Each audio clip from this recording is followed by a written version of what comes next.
बिस्मिल्लाहिर्रहमानिर्रहीम। नाज़रीन, doctor Mohammad Naeem ज़राअत officer समुंदरी आपसे मुखातब हूँ।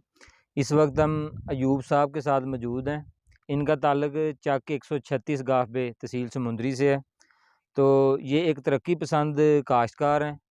तो आज हम इनके पास पहुँचे हैं। इन्होंने कंपोस्ट जो है ना खुद तैयार करके वो इस गंदम को इन्होंने ज़मीन की तैयारी के वक्त इसको डाली है और 1 एकड़ को इन्होंने 3 हिस्सों में तकसीम किया है।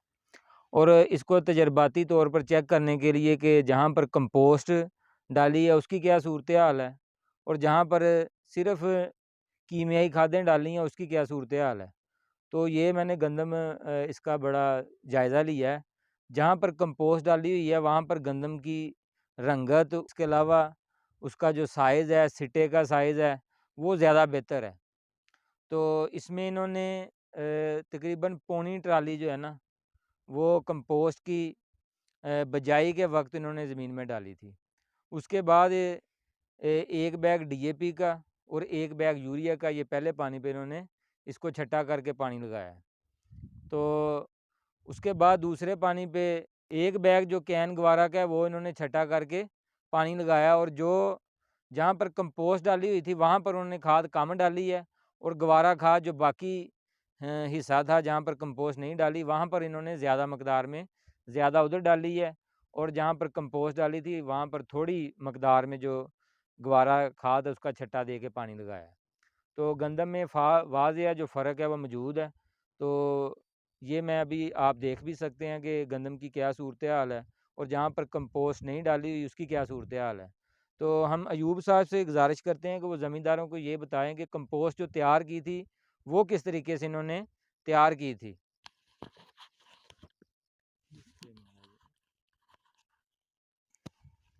बिस्मिल्लाहिर्रहमानिर्रहीम। ये सारे कोई बहुत टेक्निकल तरीका नहीं, आम गोबर की खाद है। थले एक लेयर पा ली दी है जी, पंजाबी में दसना चाहवांगा। एक लेयर थले पा के जी उपर ये गले सड़े पत्ते जी, फिर सब्ज़ पत्ते जी, फिर पराली सी साढ़े को उस टाइम मौजूद जी। पराली कादी सी सर? मूंजी दी आम जिन्होंने आप वेस्ट कर देने या अग ला देने। मूंजी दी पराली सी, मूंजी दी पराली से हाँ अग लाने जी। ओदी 2 लेयरां लाइयां जी, उपर फिर गोबर डालता जी। उस तो बाद जी केला जी, आम पत्ते जिहड़े हरे पत्ते जी, केला लियान के पट्ठे कुतरन वाली मशीन च असीं ਉਹਨੂੰ ਕੁਤਰਿਆ ਜੀ, ਛੋਟੇ ਛੋਟੇ ਕੀਤੇ ਜੀ। ਉਹ ਇੱਕ ਲੇਅਰ ਲਾਈ ਜੀ, ਉੱਪਰ ਫਿਰ ਰੂੜੀ ਡਾਲ ਕੇ ਤੇ ਉਹਨੂੰ ਅਸੀਂ ਕਵਰ ਕਰ ਦਿੱਤਾ ਜੀ। ਪਲਾਸਟਿਕ ਦੀ ਸ਼ੀਟ ਨਾਲ ਕਵਰ ਕਰਤਾ, 에ਅਰ ਟਾਈਟ ਅਸੀਂ ਉਹਨੂੰ ਕਰ ਦਿੱਤਾ ਜੀ। ਉਹਦੇ ਆਲੇ ਦੁਆਲੇ ਜੀ ਉਹ ਥੋੜ੍ਹੀ ਜਿਹੀ ਮਿੱਟੀ ਡਾਲਤੀ ਜੇ ਇਹ 'ਚ ਨਾ ਪਵੇ ਜੀ। ਉਹ ਤਕਰੀਬਨ ਅਸੀਂ ਪਹਿਲਾ ਤਜਰਬਾ ਹੀ ਕੀਤਾ ਜੀ ਇਹ। ਅਤੇ 1 ਏਕੜ ਦੇ 3 ਹਿੱਸੇ ਕੀਤੇ ਜੀ। ਜ਼ਮੀਨ ਦੀ ਤਿਆਰੀ ਦੇ ਵਕਤ ਤਕਰੀਬਨ ਪੌਣੀ ਕੁ ਟਰਾਲੀ ਜੀ ਨਾ 3 ਕਨਾਲ ਨੂੰ ਮੈਂ ਪਾਈ ਹੈ ਜੀ। ਉਹਦਾ फ़र्क ਤੁਹਾਨੂੰ ਡਾਕਟਰ ਸਾਹਿਬ ਦੱਸਣਗੇ ਕਿੰਨਾ ਵਾਜ਼ਿਆ ਜੀ। ਹੋਰ ਕੁਛ ਨਹੀਂ ਜੀ, 3 ਮਹੀਨੇ ਉਹਨੂੰ ਸਿਰਫ ਜੀ 에ਅਰ ਟਾਈਟ ਕਰਕੇ ਰੱਖਿਆ ਜੀ। ਉਸ ਤੋਂ ਬਾਅਦ ਜ਼ਮੀਨ ਦੀ ਤਿਆਰੀ ਦੇ ਟਾਈਮ ਅਸੀਂ ਡਾਲ ਦਿੱਤੀ ਜੀ। ਕੋਈ ਬਹੁਤ ਮੁਸ਼ਕਿਲ ਨਹੀਂ ਜੀ। ਆਮ ਰੂੜੀ ਜਾਂ ਗੋਬਰ ਨਾਲੋਂ ਜਿਹੜਾ ਅਸੀਂ ਉੱਦਾਂ ਹੀ ਪਿਆ ਰਹਿੰਦਾ ਜਾਂ ਤਾਜ਼ਾ ਸਿਰ, ਉਹਦੇ ਨਾਲੋਂ ਇਹਦਾ ਬਹੁਤ ज़्यादा फ़र्क है जी। ये कंपोस्ट नाज़रीन इसका जो बता रहे हैं इसमें ये होता है कि जब हम इसको एयर टाइट कर देते हैं तो इसकी जो ऑक्सीजन की सप्लाई है वो रुक जाती है। तो जिसे हम कहते हैं एनएरोबिक रेस्पिरेशन, इसमें मुख्तलिफ जानदार अपना अमल करते हैं और सारी जो गोबर की खाद है, पत्ते हैं जो इन्होंने केले का पौधा इसमें काट के डाला हुआ था, उसके पत्ते डाले हुए थे, तो ये सारी चीज़ें और इसके अलावा जो धान की पराली शामिल की हुई थी, ये सारी चीज़ें वो जो उसमें दरख्तों के पत्ते, आम दरख्त, वो दरख्तों के पत्ते डाले हुए थे, वो सारे जो मुख्तलिफ जानदार हैं जब उस पर अमल करते हैं तो वो सारी जो खुराक है वो उस हालत में आ जाती है जिस तरह हम डीएपी या पोटाश ज़मीन में डालते हैं वो फ़ौरन रिज़ल्ट आ जाता है।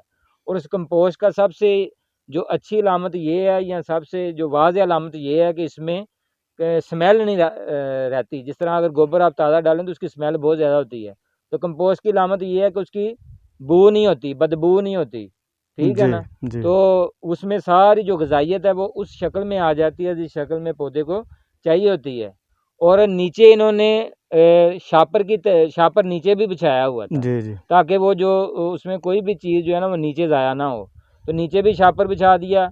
और जिस तरह इन्होंने बताया कि ऊपर सारा कुछ ये चीज़ें डालने के बाद उसको शापर से कवर करके इर्द गिर्द से उसको मिट्टी लगा दी ताकि वो एयर टाइट हो जाए और 90 दिन में ये कंपोस्ट तैयार हो गई है। तो ये अगर हम तैयार करके अपनी फसलों में शामिल करें तो इंशाल्लाह इसका जो है ना बेहतरीन नतायज हैं।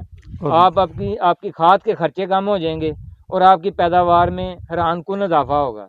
अगर हम जी ਇਹ ਪੂਰੀ ਮਕਦਾਰ 'ਚ ਇਹਨੂੰ ਪਾਈਏ ਨਾ ਜੀ ਤਾਂ ਕੀਮੇ ਖਾਦਾਂ ਤਕਰੀਬਨ ਅਸੀਂ ਖ਼ਤਮ ਕਰ ਸਕਦੇ ਹਾਂ ਅਗਰ ਇਹਨੂੰ ਪੂਰੀ ਮਕਦਾਰ ਪੂਰੀ ਚ ਅਗਰ ਮਕਦਾਰ 'ਚ ਪਾਈ ਜਾਵੇ। ਸਹੀ ਸਹੀ। ਇਸ ਤੋਂ ਤੇ ਇਲਾਵਾ ਤੁਸੀਂ ਜਿਹੜੀ ਪਾਈ ਸੀ ਕਮਾਦ ਨੂੰ ਉਹਦਾ ਹਾਂਜੀ ਉਹ ਦੱਸ ਦਿਓ। 1300 ਪਲੱਸ ਨਿਕਲਿਆ ਜੀ ਉਹਦੀ ਐਵਰੇਜ। ਔਰ ਖਾਦ ਕੀਮੇ ਹੀ ਅਸੀਂ ਜਿੰਨੇ ਦੂਸਰਿਆਂ ਕਮਾਦ ਨੂੰ ਪਾਈ ਉੱਥੇ ਤਕਰੀਬਨ ਨਿਸਫ ਆਈ। ਹੂੰ 1300 ਖਾਦ। ਪਲੱਸ ਹਾਂਜੀ ਅੱਧੀ ਖਾਦ ਪਾਈ ਜੀ ਨਿਸਫ ਨਿਕਲਿਆ ਜੀ ਉਹ ਕੋਈ ਖਾਦਾਂ ਦਾ ਥੋੜਾ ਜਿਹਾ ਅਗਰ ਅੰਦਾਜ਼ਾ ਹੋਵੇ ਕਿੰਨੀ ਕੁ ਪਾਈ ਉਹਨੂੰ ਖਾਦ? ਉਹ 2 ਨਾਈਟ੍ਰੋਫਾਸ ਤੇ 1 ਯੂਰੀਆ ਪਾਈ ਜੀ ਇੱਕ ਬੈਗ ਬਸ ਬਸ ਜੀ ਟੋਟਲ। 2 ਨਾਜ਼ਰੀਨ ਆਪਣਾ ਨਾਈਟ੍ਰੋਫਾਸ ਔਰ ਸਿਰਫ 1 ਯੂਰੀਆ ਹਾਂਜੀ ਔਰ ਬਾਕੀ ਜਿਹੜੀ ਕੰਪੋਸਟ ਪਾਈ ਸਰ ਉਹ ਕਿੰਨੀ ਸੀ? ਉਹ ਤਕਰੀਬਨ ਉਹ ਤੁਸੀਂ ਕਹਿ ਸਕਦੇ 3 ਕੁ ਟਰਾਲੀ ਹੈ ਨਾ ਤਕਰੀਬਨ ਨਾਰਮਲ ਜੇ ਟਰਾਲੀਆਂ ਤੁਸੀਂ ਹਾਂ ਕਹਿ ਸਕਦੇ। ਨਾਰਮਲ ਜੀਆਂ 3 ਟਰਾਲੀਆਂ ਗੋਬਰ ਦੀ ਖਾਦ ਸਤੰਬਰ ਕਾਸ਼ਤ ਕਮਾਦ ਨੂੰ ਪਾਉਣ ਤੋਂ ਬਾਅਦ 2 ਨਾਈਟ੍ਰੋਫਾਸ ਤੇ ਸਿਰਫ 1 ਯੂਰੀਆ ਦੇ ਨਾਲ 1300 ਮਣ ਪਲੱਸ ਪੈਦਾਵਾਰ। ਗੰਨਾ ਗਿਰ ਗਿਆ ਸੀ ਜੀ ਉਹਦੀ ਵਜ੍ਹਾ ਨਾਲ ਵੀ ਅਗਰ ਖੜਾ ਰਹਿੰਦਾ ਤਾਂ ਬਹੁਤ ਜ਼ਿਆਦਾ ਐਵਰੇਜ ਆਣੀ ਸੀ ਜ਼ਿਆਦਾ ਮਾਸ਼ਾਅੱਲਾ। average ਆਉਣੀ। ਹਾਂਜੀ ਲੇਕਿਨ ਫਿਰ ਵੀ 1300 ਪਲੱਸ 1300 ਨੂੰ ਕ੍ਰਾਸ ਕੀਤਾ ਜੀ। ਜੀ ਜੀ ਸ਼ੁਕਰੀਆ ਆਪਣਾ ਅਯੂਬ ਸਾਹਿਬ ਬੜੀ ਬਹੁਤ ਸ਼ੁਕਰ ਹੈ, ਬਹੁਤ ਗੁਜ਼ਾਰਿਸ਼ ਬੜੀ ਸ਼ੁਕਰੀਆ ਤੁਹਾਡਾ ਕਿ ਜ਼ਮੀਂਦਾਰਾਂ ਨੂੰ ਤੁਸੀਂ ਜਿਹੜਾ ਨਾ ਗਾਈਡ ਕੀਤਾ ਕਿ ਕਿਸ ਤਰ੍ਹਾਂ ਕੰਪੋਸਟ ਤਿਆਰ ਕਰ ਸਕਦੇ ਆ ਔਰ ਕਿਸ ਤਰ੍ਹਾਂ ਆਪਣੀ ਫਸਲਾਂ ਦੀ ਪੈਦਾਵਾਰ ਨੂੰ ਵੀ ਵਧਾ ਸਕਦੇ ਆ ਤੇ ਆਪਣੇ ਖਰਚਿਆਂ ਨੂੰ ਕਿਸ ਤਰ੍ਹਾਂ ਕੰਮ ਕਰ ਸਕਦੇ ਆ। ਕਰਨਾ ਚਾਹੀਦਾ ਜੀ। ਹੁਣ ਜਿਸ ਤਰ੍ਹਾਂ ਮਹਿੰਗਾਈ ਆ ਖਾਦ ਨਹੀਂ ਮਿਲ ਰਹੀ ਜੀ ਬਹੁਤ ਜ਼ਿਆਦਾ ਮਹਿੰਗੀਆਂ ਨੇ ਜੀ ਫਰਟੀਲਾਈਜ਼ਰ ਖਾਦਾਂ। ਇੱਕ ਦੂਸਰਾ ਜ਼ਮੀਨ ਨੂੰ ਨੁਕਸਾਨ ਹੋ ਰਿਹਾ ਜੀ। ਨੁਕਸਾਨ ਹੋ ਰਿਹਾ। ਹਾਂਜੀ ਇਹ ਅਸੀਂ ਆਰਗੈਨਿਕ ਤਰੀਕੇ ਤੇ ਆਵਾਂਗੇ ਤੇ ਇਨਸ਼ਾਅੱਲਾ ਜੀ ਖਰਚੇ ਵੀ ਕੰਟਰੋਲ ਹੋਣਗੇ ਤੇ ਪੈਦਾਵਾਰ ਵੀ ਵਧੇਗੀ। ਸ਼ੁਕਰੀਆ ਜੀ, ਬੜੀ ਬਹੁਤ ਮਿਹਰਬਾਨੀ। ਸ਼ੁਕਰੀਆ ਜੀ।